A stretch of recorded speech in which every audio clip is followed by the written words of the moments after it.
With mounting anger and confusion over a parking enforcement tactic, these windshield so-called barnacles have been popping up all over Philadelphia. Now they're showing up on the main line as well. We first brought you renewed concerns from people in the city's Northern Liberty section last night. Since then, our story has been gaining more and more traction at 6abc.com and our social media accounts. So we sent Action News reporter Cheyenne Corinne to dig into this issue. She's live now in Bala-Cynwyd. And Cheyenne, there's now a push for an investigation into these so-called barnacles. Sarah and Brian, that's exactly right. And this all actually started from our investigative reports years ago. You can see behind me at this 7-Eleven, there are signs plastered at this business warning people who are not customers to not park here, or they could come back to a barnacle on their windshield. Now, since our team began looking into its use, the question of its legality has been raised. But for the first time tonight, we're hearing directly from a business owner who felt they were left with no other option than to barnacle people. Because there is a free parking 2 hours on the street, but they don't want to go there. They park here, so that's why we need to start like the barnacle thing.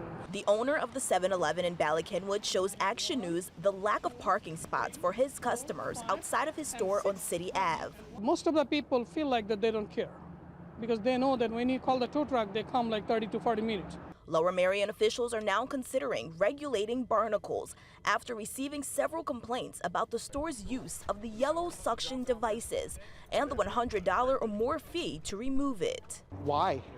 This lot's been open parking for years. Liam McNicholas lives in Fishtown and noticed the same towing company, Bob Sponges, began putting barnacles on cars in this lot on Richmond Street. Because if it's not legal, that would be kind of extortion. This parking lot at 4th and Spring Garden is another location drivers have been hit with barnacles.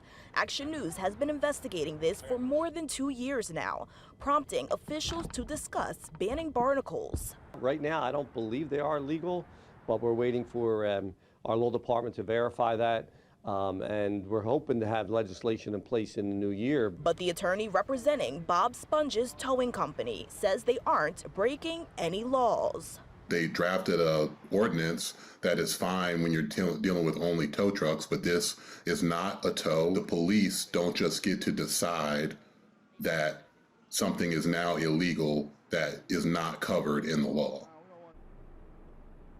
And Councilmember Curtis Jones, who introduced this legislation in Philadelphia, he actually has called for all parties to come to the table this Friday and meet. He hopes that an ordinance is finalized as soon as possible. I'm live in Bala-Cynwyd. Cheyenne Corinne, Channel 6, Action News. Brian.